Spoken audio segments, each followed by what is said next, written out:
मोक्षमार्गस्य नेतारम् भेत्तारं कर्मभूभृताम् ज्ञातारं विश्वतत्त्वानां वन्दे तद्गुणलब्धये वन्दे तद्गुणलब्धये। मोक्षमार्ग के नेता एवं कर्म पर्वतों के भेदक और विश्व के सब तत्वों के ज्ञायक चेतन संवेदक सद्गुण आप समान प्राप्त हो यही भावना भाकर देव विनय पूर्वक करूं वंदना बारंबार जिनेश्वर देव बारंबार जिनेश्वर देव। जो क्रोध मद माया पावन लोभ रूप विभाव है उनके अभाव स्वभावमय उत्तम क्षमादि स्वभाव है उत्तम क्षमादि स्वभाव ही इस आत्मा के धर्म है सत्य शाश्वत ज्ञानमय निज धर्म शेष अधर्म है निज आत्मा में रमण संयम रमण ही तप त्याग है निज रमण आकिंचन्य है निज रमण परिग्रह त्याग है निज रमणता ब्रह्मचर्य है निज रमणता दस धर्म है निज जानना पहचानना रमना धर्म का मर्म है अरहंत है दस धर्म धारक धर्म धारक सिद्ध है आचार्य है उपचार्य है मुनिराज सर्व प्रसिद्ध है जो आत्मा को जान कर पहचान कर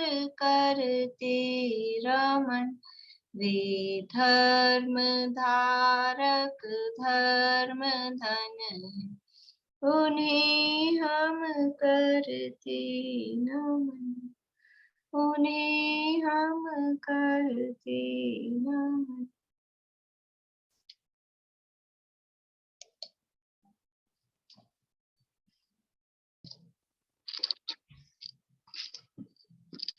तत्वार्थ सूत्र नाम का ये महाशास्त्र है और इसका 90 अध्याय के आधार पर 10 धर्मों की चर्चा हम कर रहे हैं। ये 10 धर्म हैं वो संवर के कारण हैं संवर के कारण है अर्थात इन 10 धर्म यदि ये जीवन में हो तो जीवन में संवर प्रकट होता है। कौन कौन से हैं 10 धर्म 10 धर्मों के नाम बोलिए सुधा जी। समिति धर्म अनुपेक्षा परिचर्या चारित्र्य प्रश्न क्या पूछा दोबारा 10 धर्मों के नाम उत्तम क्षमा मार्दव आदर शोध सत्य संयम तप त्याग आकिंचन्य ब्रह्मचर्य। बढ़िया। समितियां कितनी होती हैं और उनके नाम आयुषी जी। भाभी एक बार हिंट दो ना एकदम से नहीं याद आ रहा। ईरिया समिति और भाषा नहीं याद आ रहा एकदम से मुझे। सूत्र याद किया आपने? ईर्य समिति, भाषा समिति, हाँ ठीक है। एषणा समिति, ईर्य समिति, भाषा समिति, एषणा, ईर्या भाषेषणा दान। दान निक्षेपा, दान निक्षेपण नहीं है, लेकिन वो आदान है। यस। चलिए बोलिए वर्षा अभी। हाँ, क्या समिति 5 होती है? ईर्या समिति, भाषा समिति, एषणा समिति, आदान निक्षेपण समिति और उत्सर्ग समिति। हाँ उत्सर्ग बोले, प्रतिष्ठापना बोले, ठीक है। प्रतिष्ठापना। देखिए सूत्र याद करने का यही फायदा है कि वो सूत्र से अपने को याद आ जाए। सूत्र याद हमने किए हैं तो वो उसको निकालना भी तो आना चाहिए, अप्लाई करना भी, कि वो इसमें ये समितियों के नाम हैं ऐसे। ठीक है, और तो मेरे ख्याल से सबको याद होंगे समितियों के नाम, गुप्ती के नाम। ठीक है ना। चलिए, अपनी चर्चा चल रही थी उत्तम आकिंचन्य धर्म के संदर्भ में। कल हमने चर्चा की थी कि आकिंचन्य का अर्थ क्या है कि किंचित मात्र भी मेरा नहीं है, ऐसा जो भाव है। यानी आत्मा का स्वभाव कैसा है? आत्मा का स्वभाव ही ऐसा है कि किंचित मात्र भी, बाहरी परद्रव्य है वो कुछ भी मेरा नहीं है। आत्मा ही ऐसा आकिंचन्य स्वभाव ही है, और उस आकिंचन्य स्वभाव को वर्तमान में अभी हम पर्याय में वैसा ही फील करते हैं, उसका नाम उत्तम आकिंचन्य धर्म है। ये जो धर्म है ये प्रेजेंट, वर्तमान की अवस्था, वर्तमान में ऐसा फील होना या ऐसा अनुभव में आना, उसको धर्म कहते हैं। ये जो धर्म है, 10 धर्म कहे, 10 के 10 आत्मा के स्वभाव हैं। क्षमा, मार्दव, आजव, शौच, सत्य, ये आत्मा के स्वभाव हैं। तो स्वभाव तो है ही, फिर धर्म है क्या प्रकट? आत्मा क्षमा स्वभावी है। ठीक है, तो आत्मा क्षमा स्वभावी कब है? जब निगोद में है, जब नरक में है, जब मनुष्य है। कब है वो क्षमा स्वभावी? जब देव बनता है तब क्षमा स्वभावी होता है, और जब नरक में जाता है जब क्रोध स्वभावी हो जाता है। कि जब नरक में है, मारकाट कर रहा है, लड़ाई झगड़ा कर रहा है, तब भी आत्मा तो क्षमा स्वभावी ही है। फिर उस समय क्षमा धर्म है कि नहीं है? उत्तम क्षमा धर्म, कि उस समय क्यों नहीं कहा जा रहा है? क्योंकि स्वभाव तो हमेशा है, लेकिन पर्याय में उसको मान लेना कि ये ऐसा मेरा स्वभाव है, ऐसा अगर पर्याय में हम प्रेजेंट में मान लेते हैं तो वो धर्म प्रकट हुआ, तब उसको धर्म नाम दिया जाता है। स्वभाव तो है ही, स्वभाव को धर्म कहते हैं, वस्तु के स्वभाव को धर्म कहते हैं। वो स्वभाव तो हमेशा से है, अनादिकाल से है, लेकिन उस अपने स्वभाव की क्या कहना चाहिए, स्वीकृति, उस स्वभाव को एक्सेप्ट कर लेना कि ये ऐसा मेरा स्वभाव है। तो जो स्वभाव को हम स्वीकार कर लेते हैं तो वर्तमान में, प्रेजेंट में, यानी पर्याय में भी वो स्वभाव धर्म रूप में प्रकट हो जाता है। तो आकिंचन्य धर्म क्या है कि आत्मा तो वास्तव में परद्रव्य से आत्मा का कोई संबंध नहीं है, कोई परद्रव्य आत्मा का है नहीं। आत्मा का स्वभाव भी ऐसा ही है कि परद्रव्य किंचित मात्र भी मेरा नहीं है, ऐसा ही स्वभाव है। तो फिर उत्तम आकिंचन्य धर्म कब है और क्या है? कि ऐसा अपने आत्मा के स्वभाव को स्वीकार कर लेना कि परद्रव्य किंचित मात्र भी मेरा नहीं है, ऐसा ही मेरा स्वभाव है। परद्रव्य मेरा है नहीं, हो सकता नहीं है, कभी हुआ नहीं था, भविष्य में कभी होगा नहीं, वर्तमान में है नहीं। मैं परद्रव्य से एकदम अलग हूँ। मैं हूँ अपने में स्वयं पूर्ण, पर की मुझ में कुछ गंध नहीं। पर पदार्थ का मुझ में कोई संबंध, पर से कुछ भी संबंध नहीं। मैं मुझ में रहने वाला हूँ, पर से कुछ भी संबंध नहीं। तो ऐसा मान लेना, उसका नाम उत्तम आकिंचन्य धर्म है। और ये तो निश्चय से उत्तम आकिंचन्य धर्म है।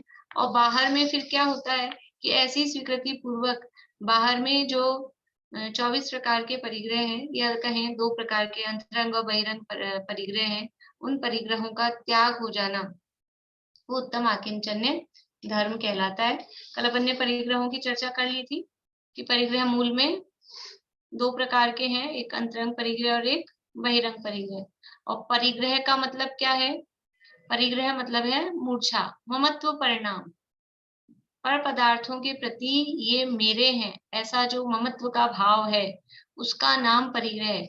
बाहर में बहुत सारा रुपया पैसा धन दौलत कपड़े लत्ते मकान दुकान ये इकट्ठे हो तभी परिग्रह होगा, ऐसा नहीं है। अंदर आसक्ति कितनी है, बाहर में बहुत सारा दिखता हो लेकिन आसक्ति नहीं है तो वो परिग्रह नहीं है। देखो अनंत भगवान होते हैं, तीर्थंकर परमात्मा समा और शरण में विराजमान है। बाहर में यानी समान मतलब कितना संयोग है। समा और शरण की रचना अपन ने पढ़ी है। स्फटिक मणि की जमीन है, सोने की दीवारें हैं, सोने के कोट हैं और ऐसे रत्न पड़े हैं धूल की जैसे, और सोने चांदी के छत्र हैं, चवर हैं और अष्टप्रातिहार हैं और अष्टमंगल द्रव्य हैं। इतनी इतनी विभूति है तो उनको कितना परिग्रह है अनंत भगवान के, कितना परिग्रह है? नहीं है परिग्रह। क्यों नहीं है? क्योंकि मूर्छा नहीं है, क्योंकि ममत्व परिणाम नहीं है। वो ऐसा नहीं मानते कि मेरा, देखो मेरा समर्षण। आदिनाथ भगवान कहते होंगे महावीर भगवान को कि तुम्हारा क्या 1 ही योजन का, मेरा देखते 12 योजन का था। तो ऐसा उनको ऐसा आता होगा कि मेरा तो इतना बड़ा 12 योजन का और इनका 1 ही योजन का, कुछ ही नहीं। 12 योजन का बनाओ तो कोई मतलब नहीं, 1 योजन का बनाओ, कौन बना रहा है? वो सब इंद्र की रचना है। भगवान को उससे क्या मतलब है कि देखो हम तो स्वर्ण कमल पर विराजमान होते हैं। भगवान कहे कि हम तो कहाँ, स्वर्ण कमल पर आसन, समा और शरण के अंदर स्वर्ण कमल पर आसन, 4 चतुष्टय धारी बैठे हैं पद्मासन। तो समा और शरण में भगवान विराजमान है। ऐसा सोना का तो, रत्नों का तो समा और शरण, और उसमें सोने के कमल पर सिंहासन पर विराजमान है। भगवान नहीं विराजमान है, भगवान उसको छूते भी नहीं है, उससे 4 अंगुल ऊपर ही रहते हैं उस सोने के सिंहासन से, तो वो उसको अपना नहीं मानते। तो वास्तव में परिग्रह क्या है? वास्तव में परिग्रह है वो ममत्व का, आसक्ति का परिणाम, कि ये इतना मेरा, ये इतना मेरा। वो आसक्ति का परिणाम, वो परिग्रह है। तो ये परिग्रह है क्या चीज? परिग्रह धर्म है, पुण्य है कि पाप है? धर्म है, पुण्य है कि पाप है? क्या है परिग्रह?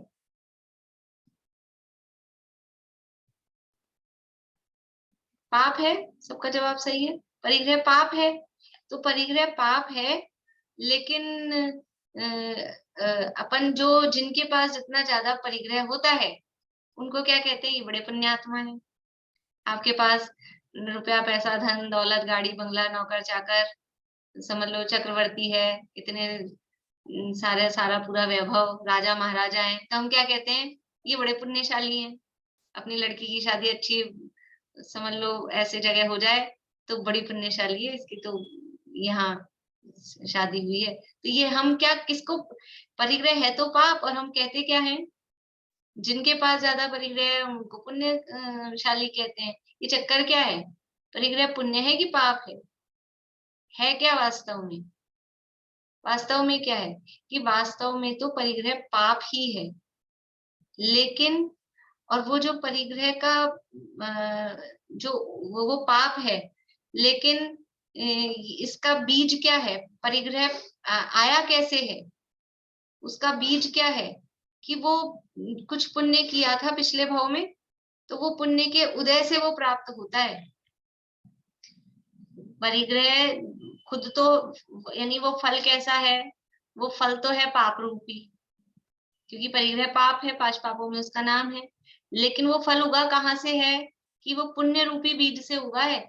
ये जो भी कोई अनुकूलता बाहर में, जिसे हम कहते हैं रुपया पैसा धन दौलत मकान दुकान महल, ये सब जो भी मिले हैं, तो वो पुण्य के उदय से मिले हैं। यानी उसका जो बीज था, उस वृक्ष का कहो या फल का कहो, वो पुण्य था। लेकिन अभी वर्तमान में खुद कैसा है? खुद है पाप रूप। और फिर होगा क्या? देखो, पुण्य का उदय, पुण्य के उदय से मिला परिग्रह। उदय है पुण्य का, वो पिछला था, पूर्व का था। वर्तमान में क्या मिला है? वर्तमान में उससे परिग्रह मिला है, वर्तमान में है वो परिग्रह पाप। लेकिन अब क्या होगा भविष्य में? भविष्य में पुण्य होगा कि पाप होगा? कि यदि इस परिग्रह को अपना मानेंगे और इसको भोगने में लीन हो जाएंगे, इसी में आसक्त हो जाएंगे, तो क्या बंधेगा भविष्य के लिए? पाप बंधेगा। और यदि इस परिग्रह को अपना नहीं मानेंगे, इससे विरक्त हो जाएंगे, इसको त्याग देंगे, तो पुण्य बंधेगा। यानी ये परिग्रह क्या है तो पाप, लेकिन यानी प्रश्न क्या था अपना कि हम परिग्रहधारी जिनके पास ज्यादा परिग्रह है उनको पुण्यशाली पुण्यशाली ऐसा कहते हैं। क्यों कह रहे हैं? क्योंकि उसका बीज पुण्य था। वो जो परिग्रह प्राप्त हुआ है ना, वो पुण्य के फल में प्राप्त हुआ है, तो उसका बीज पुण्य रूप था, शुभ भाव रूप था, इसलिए हमने उसको अभी पुण्यशाली कहा है। लेकिन यदि उस परिग्रह में जो लीन रहते हैं, उस परिग्रह में जो आसक्त होते हैं, उनका फल क्या होता है? उसका फल दुर्गति होती है।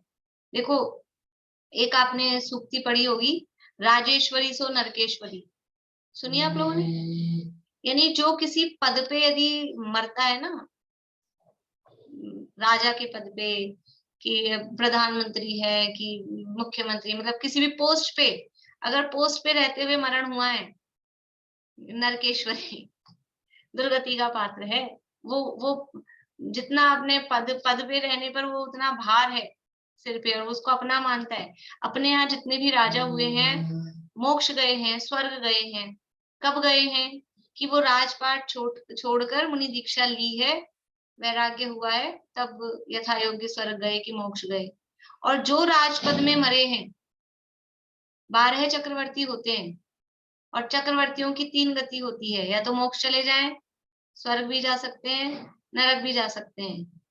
तो 12 चक्रवर्ती में से 8 चक्रवर्ती मोक्ष गए, और 2 चक्रवर्ती वो स्वर्ग गए, और 2 चक्रवर्ती वो नरक गए।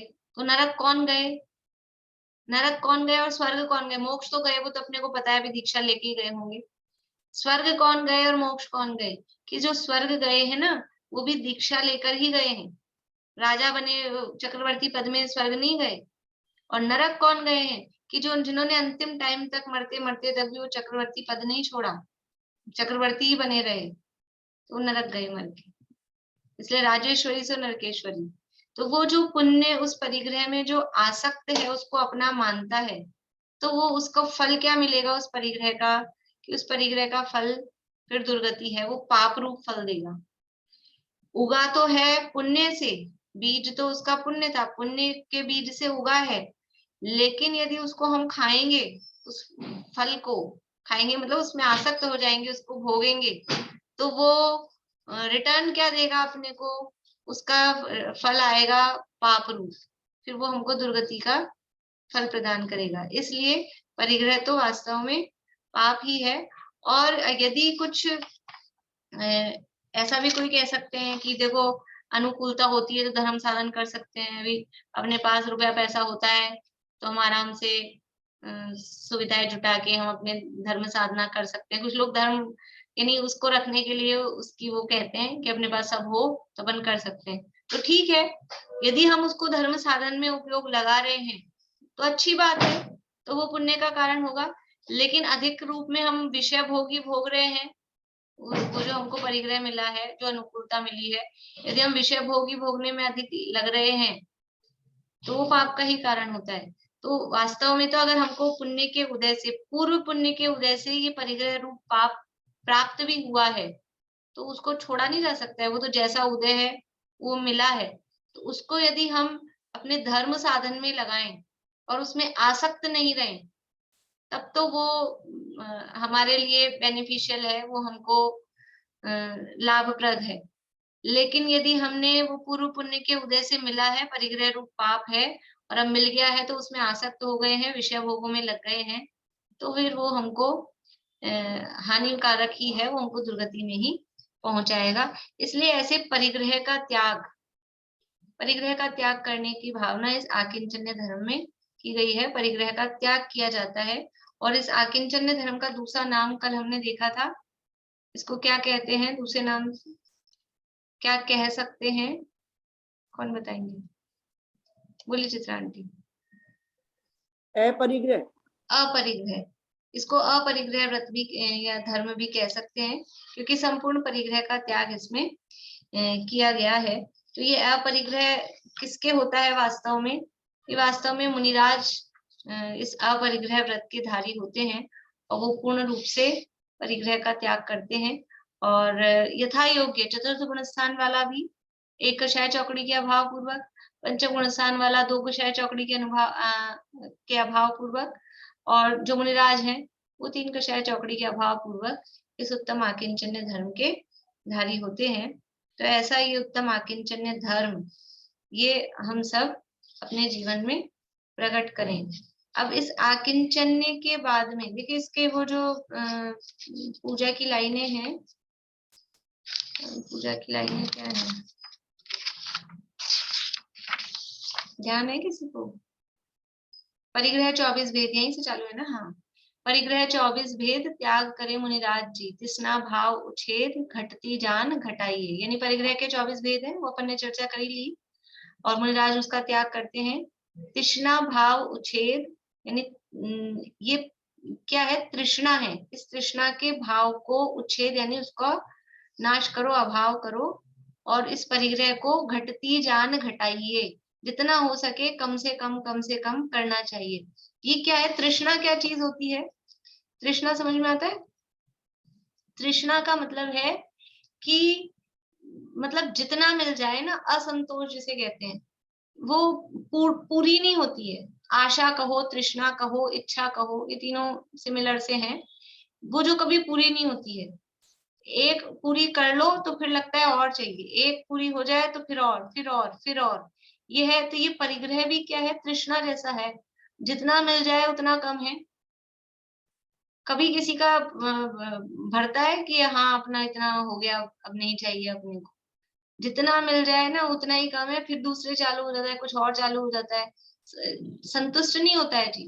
तो ये तृष्णा भाव उच्छेद, ये परिग्रह के त्याग में क्या त्याग करना है? ये तृष्णा का जो परिणाम है, संतोष वृत्ति धारण करनी चाहिए कि जो प्राप्त है वो पर्याप्त है। क्या है मंत्र? माला फेरनी चाहिए। जो प्राप्त है वो पर्याप्त है, ये मंत्र है सुखी होने का। ये तृष्णा भाव को उच्छेद करने वाला है। तो तृष्णा भाव उच्छेद घटती जान घटाइए, उत्तम आकिंचन गुण जानो, परिग्रह चिंता दुख ही मानो, फांस तनकसी तन में साले, चाह लंगोटी की दुख भाले। यानी उत्तम आकिंचन गुण जानो, परिग्रह, ये परिग्रह क्या है? परिग्रह की चिंता, वो दुखी है। एक जरा सी फांस चुभ जाती है ना अपने को, फांस समझते हैं?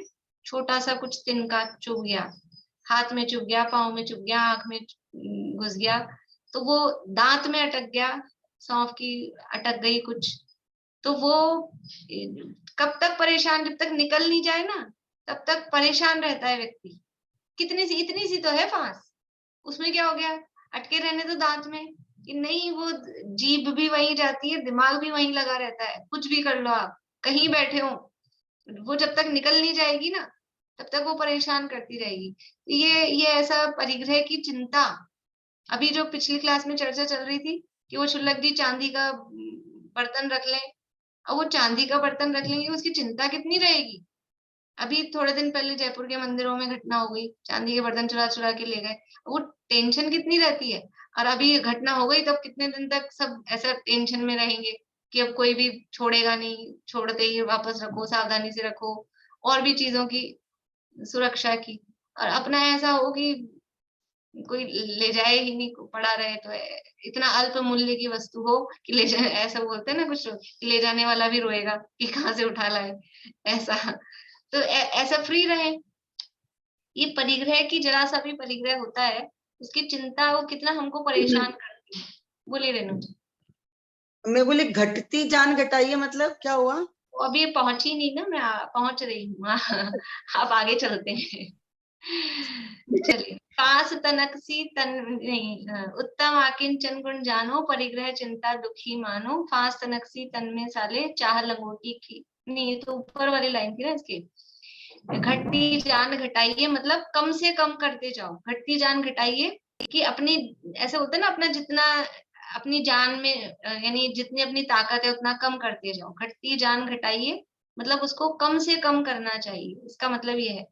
घटती जान घटाइए मतलब कम से कम जितना अपने में ताकत है उतना अपन कम कर सकें, वो उसका मतलब है घटती जान घटाइए।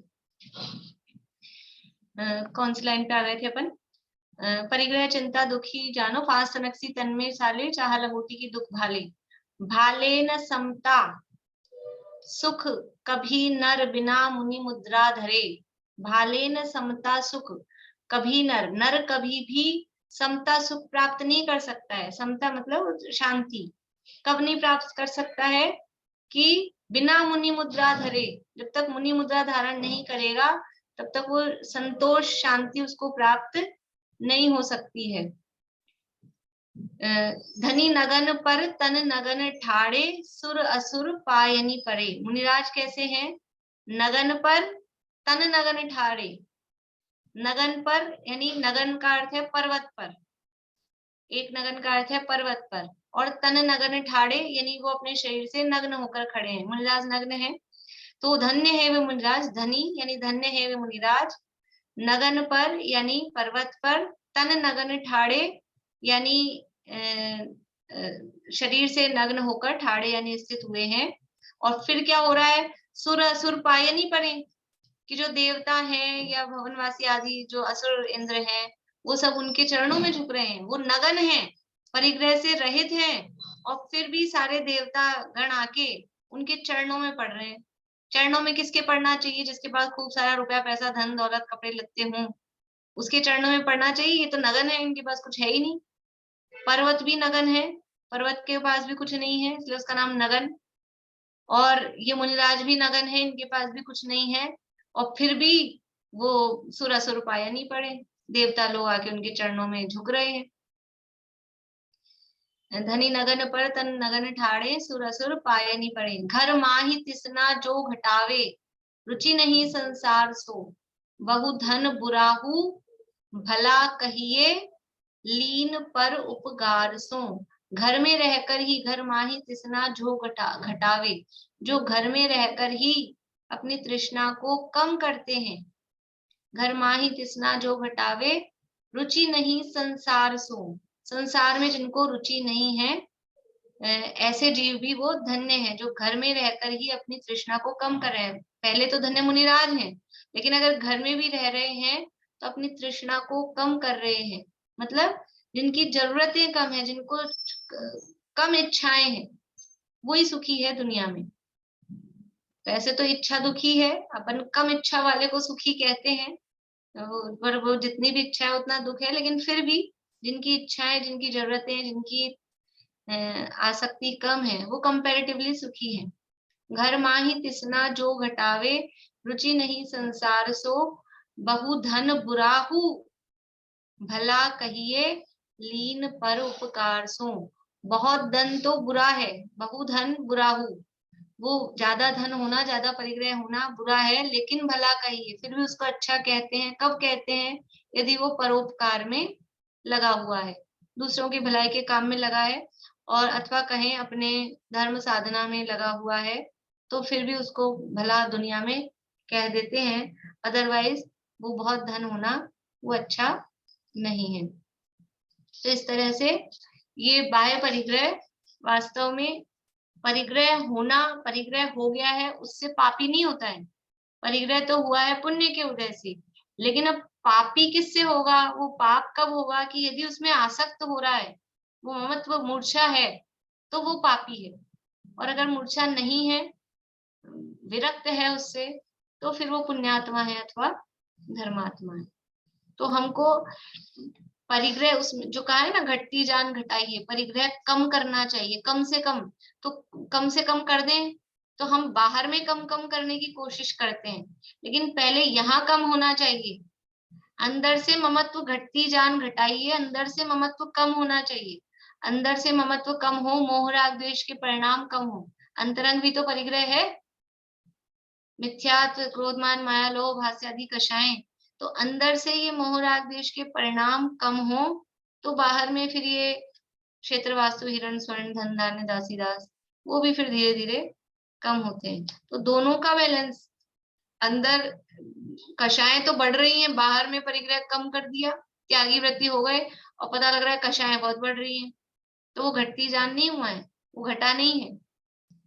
यहाँ कषाएं कम होनी चाहिए, और जब कषाएं अंदर कम होती हैं तो बाहर में फिर ये कपड़े बर्तन वस्त्र आदि ये सब भी अपने आप ही फिर कम, परिग्रह अपने आप ही कम होता ही है। इस तरह से ये उत्तम आकिंचन्य धर्म, अपरिग्रह रूप धर्म ये कहा गया है। अब है उत्तम ब्रह्मचर्य। ब्रह्मचर्य का मतलब ब्रह्म, ब्रह्म किसे कहते हैं? ब्रह्म कहते हैं आत्मा को। ब्रह्म अर्थात आत्मा, शुद्ध आत्मा, वो है ब्रह्म। और चर्य यानी उसमें चरण करना, उसमें चरना, उसमें रमना, उसमें लीन होना, यानी अपनी शुद्धात्मा में। ब्रह्म अपनी शुद्धात्मा है। ब्रह्म मतलब कोई बाहर में ब्रह्मा जी हैं वो नहीं है। ब्रह्म का मतलब होता है आत्मा, शुद्ध आत्मा। तो उस अपनी शुद्धात्मा में ही रमना, जमना, उसका नाम है चर्या, ब्रह्मचर्य। जैसे वहीं हम घूमे फिरे, उसी में मौज मस्ती करें, चर्या समझते? चर्या का मतलब है उसी में घूम रहे हैं, फिर रहे हैं, रमन कर रहे हैं, जिसे बोलते हैं अपन ऐश कर रहे हैं। तो वो अपनी आत्मा में ही रमन करना, घूमना फिरना क्या है कि आत्मा को आत्मा जानना, आत्मा को आत्मा मानना और आत्मा में लीन हो जाना, वही है, उसमें मगन हो जाना। चर्या मतलब उसमें मगन हो जाना, तो अपनी आत्मा में मगनता, उसका नाम ब्रह्मचर्य है। तो ये ब्रह्मचर्य मतलब अपनी आत्मा में लीनता, वो ब्रह्मचर्य है। तो अपनी आत्मा में लीनता, देखो एक है उत्तम आकिंचन्य, वहां कहा था किंचित मात्र भी परद्रव्य मेरा नहीं है। अब यहाँ कह रहे हैं आत्मा में लीनता। तो वास्तव में क्या है, ये दोनों एक सिक्के के ही दो पहलू हैं। यानी एक साइड से देख रहे हैं तो कह रहे हैं कि आत्मा में लीनता, दूसरी साइड से देख रहे हैं तो कह रहे हैं कि परद्रव्य से रहित हूँ, किंचित मात्र भी परद्रव्य मेरा नहीं। वास्तव में जब ये अंदर से स्वीकार होता है कि किंचित मात्र भी परद्रव्य मेरा नहीं है, तो वो उसको आत्मा में लीनता होती है। जब बाहर में कोई अपना नहीं है तो वह करेगा क्या? अपने अंदर आके बैठ जाएगा कि नहीं? बाहर में कोई बच्चा खेल ही नहीं रहा, इसके पड़ोसी के पास गया, पड़ोसी के पास गया, चाचा के, ताऊ के, सब भाई बहनों के पास गया, कोई खेलने को तैयार नहीं है, तो फिर क्या करेगा बच्चा? कि आके अपने कमरे में बैठ जाएगा फिर। तो जब बाहर में कोई भी मेरा नहीं है, तो कोई भी मेरा नहीं है, तो फिर कहाँ पर आ जाना है कि अपने आत्मा में लीन हो जाना है। तो उत्तम आकिंचन ने वो बाहर से हमको हटा रहा है, और उत्तम ब्रह्मचर्य वो अपने में लगा रहा है। यानी एक समझ लीजिए, कहना चाहिए नेगेटिव अप्रोच है और एक पॉजिटिव अप्रोच है। उत्तम ब्रह्मचर्य में पॉजिटिव रूप से कथन कर रहे हैं कि आत्मा में लीन होना, और आकिंचन्य में पर पदार्थों से परिग्रह से रहित पने की बात, वो नास्ति परक कथन किया। तो वास्तव में ब्रह्मचर्य क्या है कि अपने आत्मा में लीन होना, उसी का नाम ब्रह्मचर्य है। तो यदि आत्मा में लीन होना ही ब्रह्मचर्य है, तो आत्मा में तो लीन हो जाते हैं। फिर ब्रह्मचर्य अपन किसको कहते हैं? ब्रह्मचर्य अपन तो ब्रह्मचर्य कहते हैं कि जिसने शादी नहीं की हो, वो ब्रह्मचारी है।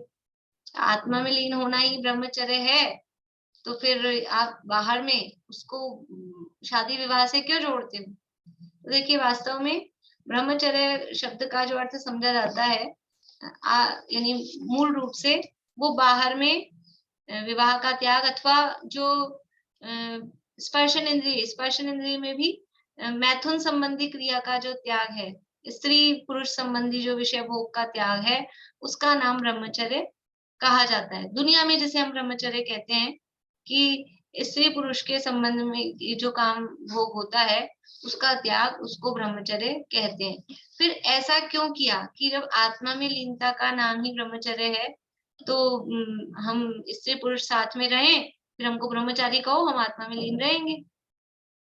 तो ऐसा तो नहीं है, ऐसा तो नहीं कहते किसी को कि वो आत्मा में लीन रहे और फिर पति पत्नी साथ में भी रह रहे हैं, फिर ब्रह्मचारी कहो, ऐसा नहीं है। तो अभी जो चलता है वो केवल स्त्री यानी स्पर्शन इंद्रिय जो का विषय है, काम संबंधी जो बात है, उसके त्याग को ब्रह्मचर्य कहा जाता है। लेकिन वास्तव में अगर स्पर्शन इंद्रिय के विषय के त्याग को भी ब्रह्मचर्य कहें तो स्पर्शन इंद्रिय के विषय कितने हैं? स्पर्शन इंद्रिय के विषय कितने हैं? बढ़िया उंगली से दिखा सकते हैं आप लोग, कितने विषय हैं? 8 हैं। 8 विषय हैं स्पर्शन इंद्रिय के। कौन कौन से 8 विषय हैं? बोलिए मनोरमा आंटी।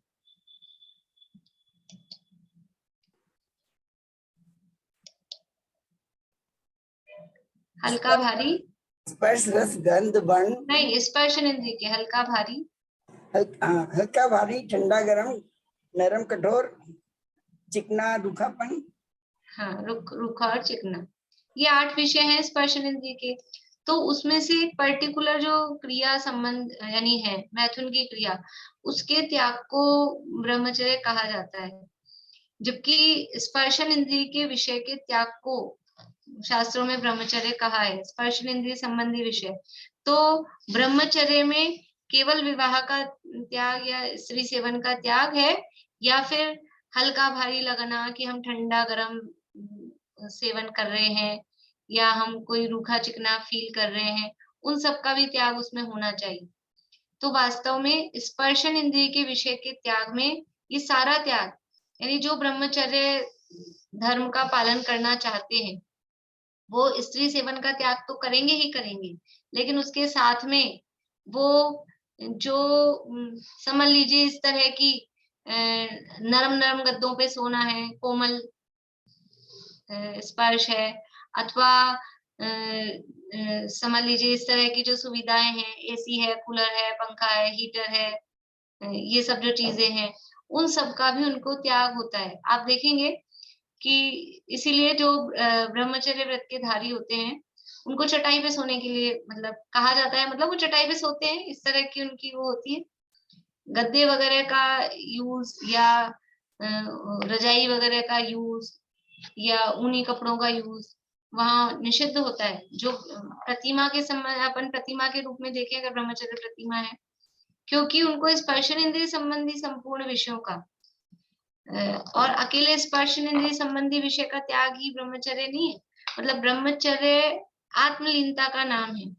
यदि आत्मलीनता का नाम ब्रह्मचर्य है तो केवल स्पर्शन इंद्रिय के विषय ही आत्मा के लीन होने में बाधक पहुंचाते हैं कि पांचों इंद्रिय के विषय वो आत्मा में लीन होने में बाधा पहुंचाते हैं? खाली स्पर्शन इंद्रिय का विषय ही हमको आत्मा में लीन होने में बाधा पहुंचा रहा है कि रसना, घ्राण, चक्षु, कर्ण बाधा पहुंचाता भी है कि नहीं? 5 इंद्रिय के विषय हमको आत्मा में लीन होने में बाधा पहुंचाते हैं कि नहीं पहुंचाते हैं? ये निर्णय है कि नहीं हमको? 5 इंद्रिय के विषय हमको आत्मा में लीन होने में बाधा। देखो हम आत्मा में लीन होना चाहते हैं हम, लेकिन अभी हम आए समझ लीजिए बैठे, अब सोचते हैं थोड़ी सामयिक करेंगे, गर्मी के दिन है, फिर कमरे में एसी चल रहा था, फिर एसी चल रहा था तो बैठे तो थोड़ा आलस आने लग गया, ठंडी हवा थी, तो फिर क्या हुआ, फिर हम लेट गए, सो गए। कहीं हम आए फिर टीवी चल रहा था, फिर सोचा अभी पढ़ लेंगे, तो टीवी पे नजर गई, फिर वो सीरियल चल रहा था तो उसी में दिमाग लगने लग गया। क्या होता है? ये हमको उलझाते हैं ना, ये आत्मलीनता में बाधक है। इसी तरह से भोजन वगैरह भी जो भी है अब उसमें लग गए हैं तो वो आत्मा में उपयोग कहाँ लग रहा है फिर? तो ये हमको पांचों ही इंद्रियों के विषय आत्मलीनता में बाधक है। फिर प्रश्न ये है, प्रश्न क्या है कि यदि पांचों इंद्रियों के विषय आत्मलीनता में बाधक हैं तो फिर अकेले स्पर्शन इंद्रिय के त्याग को ही ब्रह्मचर्य क्यों कहते हैं? आत्मा की लीनता का नाम ब्रह्मचर्य है, ये हमने देख लिया। ब्रह्मचर्य आत्मा में लीन होना वो ब्रह्मचर्य है। फिर जब ब्रह्मचर्य की बात चलती है तो स्पर्शन इंद्रिय के विषयों के त्याग की बात ही मुख्यता से क्यों कही जाती है? पांचों इंद्रिय के विषय आत्मा में लीन होने में हमको बाधक है, तो पांचों इंद्रिय के विषयों का त्याग करने को ब्रह्मचर्य कहना चाहिए। तो वास्तव में तो पांचों इंद्रियों का त्याग ही, पांचों इंद्रियों के विषयों का त्याग ही ब्रह्मचर्य होता है। बोलिए वर्ष। पहले अपनी ये प्रतिमा जो हुई उसमें तो चारों इंद्रिय के मतलब रसना इंद्रिय सबका तो अभाव हो गया, इसीलिए यहाँ स्पर्शन इंद्रिय के लिए बोल रहे हैं शायद। फिर से बोलिए, शुरू की लाइन समझ नहीं आई। अपने बोलते हैं ना 5 इंद्रिय के विषय, तो पहले जो 4 इंद्रिय के विषय है उसके लिए एक एक प्रतिमा में अभाव करते गए, तो अभी स्पर्शन इंद्रिय एक बाकी रह गई, तो उसका अभाव बता रहे हैं ब्रह्मचर्य में। ठीक है, बोले बेला भाभी, आप क्या बता रहे हैं?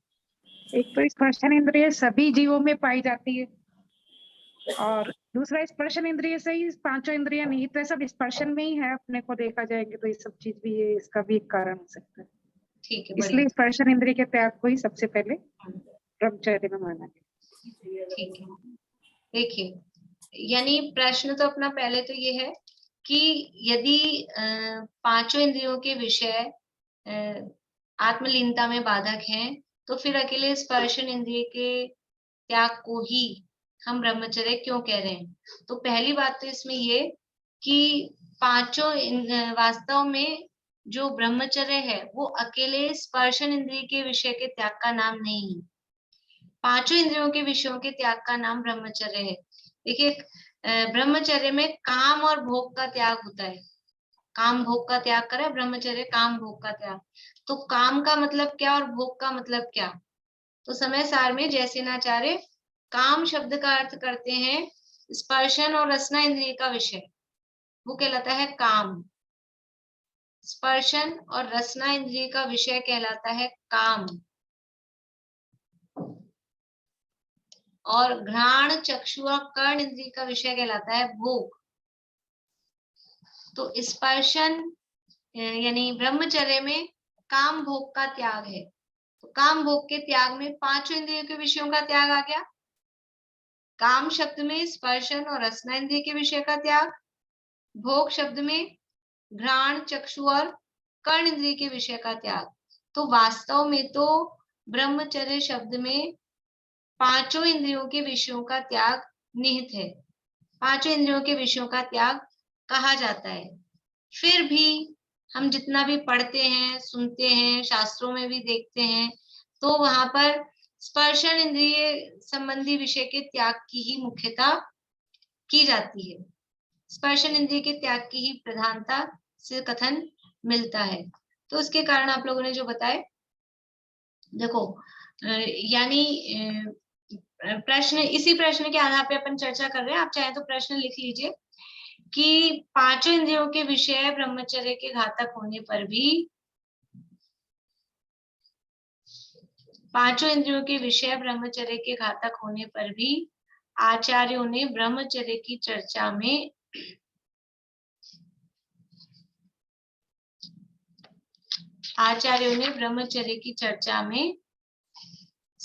स्पर्शन इंद्रिय के विषय के त्याग की ही बात क्यों की, या उस पर ही बल क्यों किया, क्यों दिया?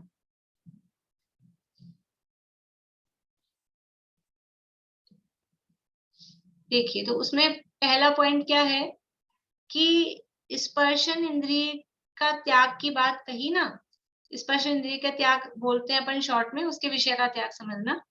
स्पर्शन इंद्रिय के विषय के त्याग की बात कही, तो स्पर्शन इंद्रिय कहने में बाकी की सारी इंद्रियां उसमें इंक्लूड हो गई।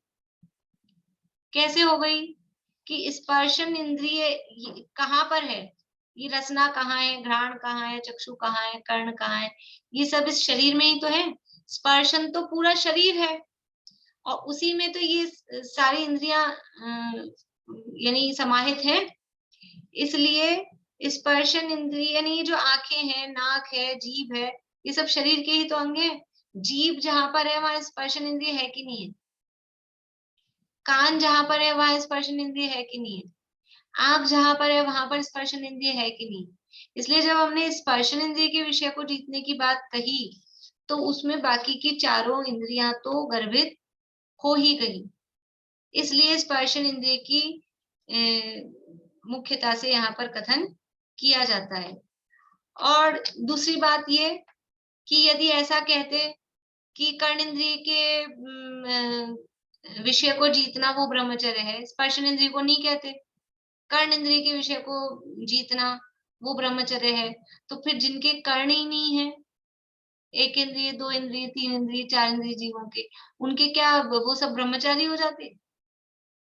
ऐसा कहते घ्राण इंद्रिय के विषय को जीतना ब्रह्मचर्य है, तो फिर जिनके घ्राण इंद्रिय नहीं है वो जीव क्या ब्रह्मचारी हो जाते? उनको ब्रह्मचारी कह देते।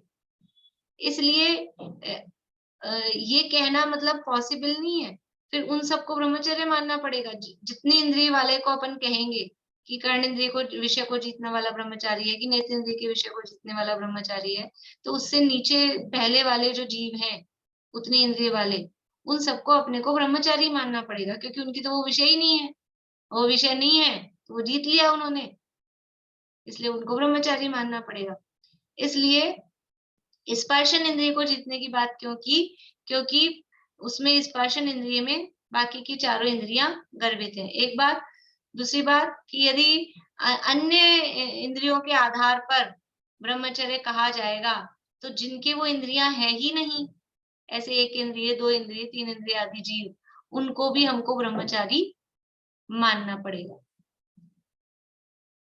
और यानी तीसरी बात कहें कि जो स्पर्शन इंद्रिय है, स्पर्शन इंद्रिय कैसी है?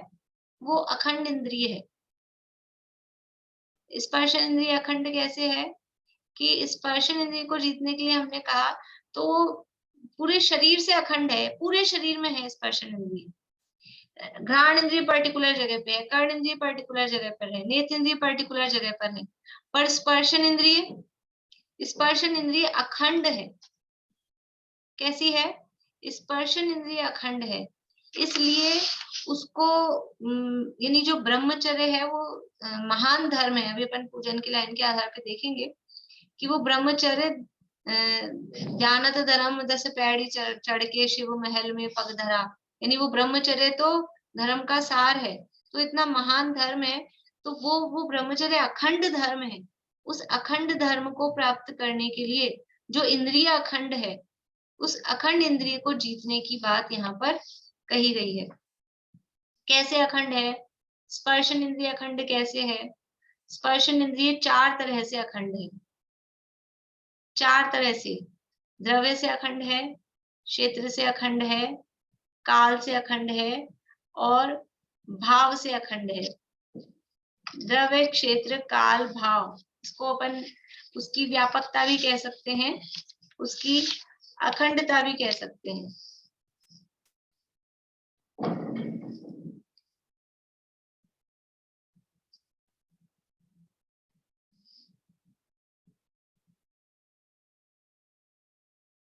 यानी स्पर्श इंद्रिय क्षेत्र से कैसे अखंडित है कि पूरे शरीर में है। ये भी अपन ने बात देखी कि पूरे शरीर में स्पर्शन इंद्रिय है। यानी ऐसी कोई जगह बताएं शरीर में जहां स्पर्शन इंद्रिय नहीं है। ऐसी कोई जगह है? पेट के अंदर पेट में, जहां भी अंदर, सब जगह स्पर्शन इंद्रिय, पूरी जगह। तो ऐसे क्षेत्र से स्पर्शन इंद्रिय अखंड है। काल से अखंडता क्या है स्पर्शन इंद्रिय की? ऐसा एक भी समय बताएं अनादिकाल से लेके आज तक जब हमें स्पर्शन इंद्रिय नहीं हुई। ऐसा कोई समय रहा अनादिकाल से लेके आज तक?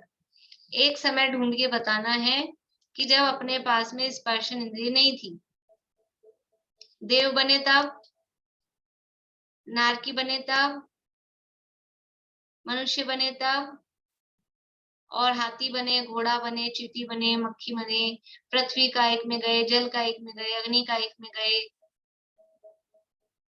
चींटी, कीड़ा मकोड़ा, कब नहीं थी? कोई बता सकते हैं? हर समय थी, हर समय थी। यानी ये काल से अखंडता है। अनादि काल से लेके आज तक एक मिनट भी, एक समय भी ऐसा नहीं हुआ जब ये स्पर्शन इंद्रिय हमसे छूटी हो। क्योंकि स्पर्शन इंद्रिय से रहित कोई संसारी जीव होता है क्या? होता ही नहीं है। इसलिए ये काल से भी अखंडित है। और भाव से अखंडित, ये स्पर्शन इंद्रिय का विषय कब बंद होता है? देखो, आंख में तो सुविधा ढक्कन है, बंद कर लो तो बंद हो जाता है। कान में भी आप ऐसे बंद कर लो तो बंद हो जाएगा। नाक भी बंद कर लो।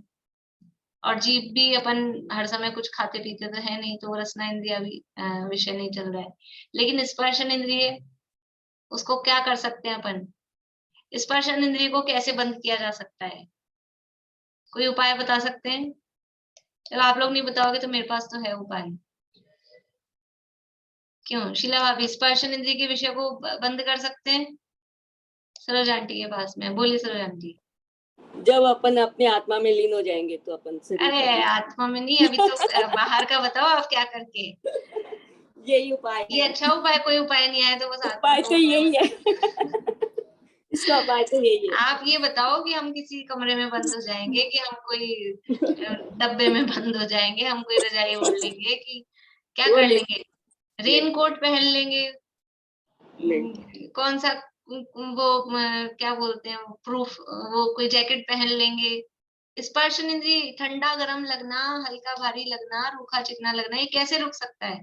अभी समझ लीजिए गर्मी हो रही है, तो इस गर्मी की फीलिंग, गर्मी हमको लग रही है, गरम महसूस हो रहा है, तो उसको रोकने के लिए हम क्या करेंगे? हम एसी चला लेंगे। एसी चला लिया हमने, तो एसी चला लिया। अब इस एसी की फीलिंग हमको नहीं आए, उसके लिए क्या करेंगे? रजाई ओढ़ लेंगे। तो रजाई ओढ़ने के बाद क्या होगा? गर्माश लगेगी। अब कैसे रोक सकते हैं? हम उसको कवर कर सकते हैं क्या? हम उसमें कोई ढक्कन लगा सकते हैं क्या? हम जो करेंगे, हम रेन कोट पहन लेंगे, हम कोई जैकेट पहन लेंगे, तो वो अंदर उसकी फीलिंग आएगी ना, गर्म की ठंड की, जो भी है, जिस भी तरह का है, वो उसको रोका नहीं जा सकता है। स्पर्शन इंद्रिय का जो भाव है, उसकी जो फीलिंग है, उसको रोका नहीं जा सकता है। अन्य इंद्रियों को तो फिर भी हम बलपूर्वक उसके विषय को हम प्रतिबंध लगा सकते हैं, हम रोक सकते हैं, लेकिन स्पर्श इंद्रिय की फीलिंग को नहीं रोका जा सकता है। इसलिए द्रव्य क्षेत्र काल भाव से ये अखंड है। इस कारण से यहाँ पर जो ब्रह्मचर्य धर्म के संबंध में स्पर्शन इंद्रिय के विषय को जीतना, उसका नाम ब्रह्मचर्य। स्पर्शन इंद्रिय संबंधी विषय की त्याग यहाँ मुख्य रूप से की गई है। यानी ब्रह्मचर्य में घातक तो पांचों ही इंद्रियों के विषय हैं, फिर भी स्पर्शन इंद्रिय की तरफ से ही जिनवाणी में बात क्यों की गई है? क्योंकि ये स्पर्शन इंद्रिय है, ये अखंड इंद्रिय है। पहली बात तो अपन पॉइंट से चले, अपन ने जो पीछे पॉइंट दिए थे कि स्पर्शन इंद्रिय में सारी इंद्रियां गर्भित हैं, एक पॉइंट। फिर वो स्पर्शन इंद्रिय, यदि हम अन्य इंद्रियों के विषयों के त्यागी को ब्रह्मचर्य कहें, तो फिर जिनके वो इंद्रियां हैं ही नहीं, ऐसे एक इंद्रिय, दो इंद्रिय, तीन इंद्रिय आदि जीव हैं, उनको ब्रह्मचारी मानना पड़ेगा। और तीसरी बात कि स्पर्शन इंद्रिय है, ये अखंड इंद्रिय है, इसलिए इस अखंड इंद्रिय को जीतने वाला जो धर्म है, उसको ब्रह्मचर्य धर्म कहा गया है। इस प्रकार से ये यहाँ चर्चा हुई है। भी और इसमें चर्चा है, आप लोग ये और सोच के आना कि ये स्पर्शन, मैं कल आप लोगों से पूछूंगी स्पर्शन इंद्रियों की, स्पर्शन इंद्रिय की अखंडता द्रव्य क्षेत्र काल भाव से किस प्रकार से ये अखंड होती है, और फिर इसमें और चर्चा अपन आगे कल करके ये ब्रह्मचर्य की चर्चा को कल पूरा करेंगे। अभी किसी को कोई प्रश्न हो तो पूछिए।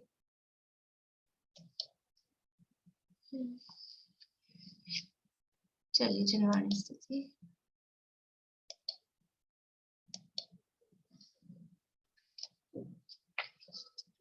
पीला भाभी आप बोलिए।